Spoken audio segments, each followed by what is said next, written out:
আসসালামু আলাইকুম। বাংলাদেশ বেতার খুলনা খবর পড়ছি মোহাম্মদ জাহিদুল ইসলাম।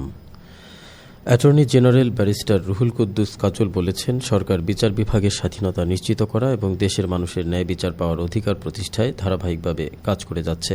ন্যায় বিচার প্রতিষ্ঠা একটি সাংবিধানিক অঙ্গীকার, আর সে লক্ষ্যে সরকার বিভিন্ন উদ্যোগ বাস্তবায়ন করছে। তিনি গতকাল ঝিনাইদহের মহেশপুর শহরের ডাকবাংলো হলরুমে সুধীজনের সঙ্গে মতবিনিময় সভা শেষে সাংবাদিকদের এক প্রশ্নের জবাবে একথা বলেন। অ্যাটর্নি জেনারেল বলেন, বিচার বিভাগের স্বাধীনতা একটি গণতান্ত্রিক রাষ্ট্রের অন্যতম ভিত্তি। এ স্বাধীনতা নিশ্চিত করতে সরকার প্রয়োজনীয় সব ধরনের পদক্ষেপ নিতে প্রস্তুত রয়েছে।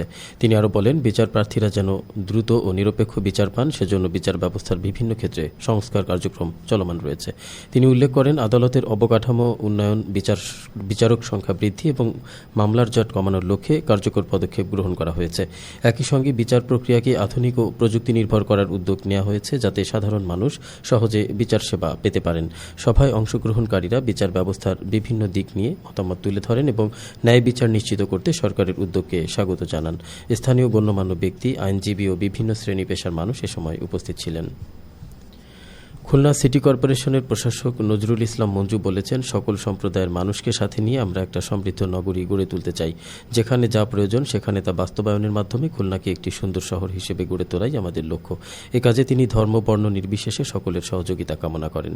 তিনি গতকাল নগরীর গল্লামারিস্থ শ্রী শ্রী হরিমন্দির ও গুরুচাঁদ ছাত্রাবাস প্রাঙ্গণে আয়োজিত মতুয়া মহাসম্মেলন 2026-এর উদ্বোধক হিসেবে বক্তৃতা করছিলেন।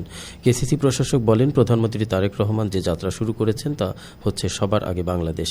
তারই নেতৃত্বে দীর্ঘ বঞ্চনার অবসান ঘুচিয়ে আমরা একটি নিরাপদ, মানবিক ও উদার গণতান্ত্রিক বাংলাদেশ গড়ে তুলতে চাই। সকলের মধ্যে সম্প্রীতির বন্ধনকে আরও সুদৃঢ় করতে চাই। আস্থা এবং বিশ্বাসের সম্পর্ক তৈরি করে আগামীর বাংলাদেশে সবাই আমরা একসাথে বসবাস করব বলে তিনি উল্লেখ করেন এবং মন্দিরের বিদ্যমান সমস্যা সমাধানে সম্ভব সব ধরনের সহযোগিতা প্রদানের আশ্বাস দেন। খুলনা বিভাগীয় শ্রী শ্রী হরিমন্দির পরিচালনা কমিটি ও গুরুচাঁদ ছাত্রাবাস আয়োজিত এ মহাসম্মেলনে খুলনাস্থ ভারতীয় সহকারী হাইকমিশনার চন্দ্রজিৎ মুখার্জি প্রধান অতিথি ছিলেন। মন্দির পরিচালনা কমিটির সভাপতি ড দুলাল কৃষ্ণ রায়ের সভাপতিত্বে ওরাকান্দির ইন্টারন্যাশনাল হরি গুরুচাঁদ মতুয়া মিশনের সভাপতি সুপতি ঠাকুর শিবু ও ওরাকান্দির আন্তর্জাতিক মতুয়া প্রচার মিশনের সভাপতি সম্পদ ঠাকুর, বিশিষ্ট শিল্পপতি প্রফুল্ল কুমার রায়, হিন্দু ধর্মীয় কল্যাণ ট্রাস্টের ট্রাস্টি সত্যানন্দ দত্ত, ঢাকাস্থ কিশোরলাল ডিগ্রি কলেজের সহকারী অধ্যাপক গৌতম কুমার ঢালি, মন্দির পরিচালনা কমিটির সাধারণ সম্পাদক মৌমি রায় এবং মন্দিরের সাংগঠনিক সম্পাদক অ্যাডভোকেট অপূর্ব বৈদ্য এ সময় উপস্থিত ছিলেন। সুষ্ঠু ও সুশৃঙ্খল পরিবেশে গুচ্ছ পদ্ধতিতে অন্যান্য বিশ্ববিদ্যালয়ের পাশাপাশি ষষ্ঠবারের মতো যশোর বিজ্ঞান ও প্রযুক্তি বিশ্ববিদ্যালয়েও স্নাতক প্রথম বর্ষের এ ইউনিটের ভর্তি পরীক্ষা গতকাল অনুষ্ঠিত হয়। এই ইউনিটে যশোর বিজ্ঞান ও প্রযুক্তি বিশ্ববিদ্যালয় কেন্দ্রে আসন পড়ে ৭,৪৩১ জন শিক্ষার্থীর। এর মধ্যে ৮৫.৪% বেশি শিক্ষার্থী উপস্থিত হয়েছেন বলে জানিয়েছেন পরীক্ষা সংশ্লিষ্টরা। গতকাল জিএসটিভুক্ত সমন্বিত ভর্তি পরীক্ষায় এই ইউনিটে বিজ্ঞান বিভাগ থেকে পাশ করা শিক্ষার্থীদের ভর্তি পরীক্ষা অনুষ্ঠিত হয়। একই দিনে আর্কিটেকচার ব্যবহারিক পরীক্ষাটি বিকেল ৩টা হতে ৪টা পর্যন্ত অনুষ্ঠিত হয়। ভর্তি পরীক্ষা সুষ্ঠুভাবে সম্পন্নে বিষয় জবি প্রবির কোষাধ্যক্ষ অধ্যাপক ড হোসেন আল মামুন বলেন, সুষ্ঠু ও শান্তিপূর্ণভাবে এই কেন্দ্রে জিএসটির এই ইউনিটের ভর্তি পরীক্ষা অনুষ্ঠিত হয়েছে। ভর্তি পরীক্ষা সুষ্ঠুভাবে সম্পন্ন করার জন্য তিনি জবি প্রবির সকল শিক্ষক, কর্মকর্তা ও কর্মচারীদের আন্তরিক ধন্যবাদ জানান। এছাড়াও বিভিন্ন ক্লাব ও সংগঠনকেও তিনি ধন্যবাদ জানান ভর্তিচ্ছু শিক্ষার্থীদের সহযোগিতা করার জন্য। জবি প্রবির কেন্দ্রের কোঅর্ডিনেটর ও বিজ্ঞান অনুষদের ডিন ড মোহাম্মদ কোরবান আলীর পক্ষ থেকে জানানো হয়, শিক্ষার্থীদের সুবিধার্থে বিশ্ববিদ্যালয়ের বিভিন্ন স্থানে ডিজিটাল ব্যানারে রোল নম্বর, কেন্দ্র এবং ভবন নির্দেশক দেওয়া হয়। একই সঙ্গে শিক্ষার্থীদের সহায়তা দেওয়ার জন্য সকল ভবনের প্রবেশমুখে নিরাপত্তা উপকমিটির সদস্যবৃন্দ, বিএনসিসি, রোভার স্কাউট সহ অন্যান্য স্বেচ্ছাসেবকগণ দায়িত্ব পালন করেন। এর আগে গুচ্ছ পদ্ধতির ভর্তি পরীক্ষা সুষ্ঠুভাবে সম্পন্ন করার জন্য জবি প্রবিতে সর্বাত্মক প্রস্তুতি গ্রহণ করা হয়। ভর্তি পরীক্ষার সময় যে কোনো ধরনের বিশৃঙ্খলা এড়াতে ও পরীক্ষার সুষ্ঠু পরিবেশ নিশ্চিত করতে পর্যাপ্ত পরিমাণ আইনশৃঙ্খলা রক্ষাকারী বাহিনী নিয়োজিত ছিলেন। পরীক্ষা শুরু হওয়ার পর জবি প্রবির কোষাধ্যক্ষ অধ্যাপক ড হোসেন আল মামুন বিভিন্ন পরীক্ষার হল পরিদর্শন করেন। গণযোগাযোগ অধিদপ্তরের বার্ষিক কর্মসম্পাদন চুক্তির আওতায় গতকাল মেহেরপুর শহর ও সদর উপজেলার শ্যামপুর গ্রামে পৃথক কৃষক কার্ড ও হাম বিষয়ে সচেতনতা বৃদ্ধির লক্ষ্যে প্রামাণ্যচিত্র ও চলচ্চিত্র প্রদর্শনীর আয়োজন করা হয়।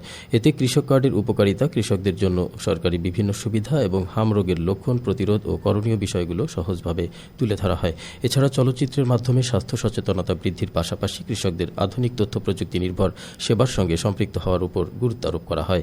স্থানীয় কৃষক সহ বিভিন্ন শ্রেণী পেশার মানুষ এ সময় উপস্থিত ছিলেন। জেলা তথ্য অফিস এর আয়োজন করে। খেলার খবর ক্রিকেট। যশোর শামসুল হুদা স্টেডিয়ামে প্রাইম ব্যাংক জাতীয় স্কুল ক্রিকেট টুর্নামেন্টের গতকালের উদ্বোধনী খেলায় যশোর শিক্ষা বোর্ড সরকারি মডেল স্কুল অ্যান্ড কলেজ ১৪৭ রানের বিশাল ব্যবধানে বাদশাহ ফয়সাল ইসলামী ইনস্টিটিউশন উপশহরকে পরাজিত করেছে। যশোর শিক্ষা বোর্ড সরকারি মডেল স্কুল অ্যান্ড কলেজ প্রথমে ব্যাট করে নির্ধারিত ২২ ওভারে ৪ উইকেট হারিয়ে ১৯৩ রান সংগ্রহ করে। জবাবে বাদশাহ ফয়সাল ইসলামী ইনস্টিটিউশন ১১ ওভারে সবকটি উইকেট হারিয়ে মাত্র ৪৬ রান করতে সমর্থ হয়। এর আগে পুলিশ সুপার সৈয়দ রফিকুল ইসলাম প্রধান অতিথি হিসেবে এই টুর্নামেন্টের উদ্বোধন করেন। উল্লেখ্য, দুটি গ্রুপে বিভক্ত হয়ে জেলার ৮টি শিক্ষা প্রতিষ্ঠান এই টুর্নামেন্টে অংশ নিচ্ছে। বাংলাদেশ ক্রিকেট বোর্ড ও যশোর জেলা ক্রীড়া সংস্থা যৌথভাবে এর আয়োজন করেছে। সবশেষে আবহাওয়া। আজ বেলা ১টা পর্যন্ত পূর্বাভাসে বলা হয়েছে দেশের অভ্যন্তরীণ নদীবন্দরসমূহের জন্য কোনো সতর্কবাণী নেই এবং কোনো সংকেত দেখাতে হবে না। খবর শেষ হলো। আমাদের পরবর্তী খবর প্রচারিত হবে দুপুর ১২টা ১০ মিনিটে বাংলায়।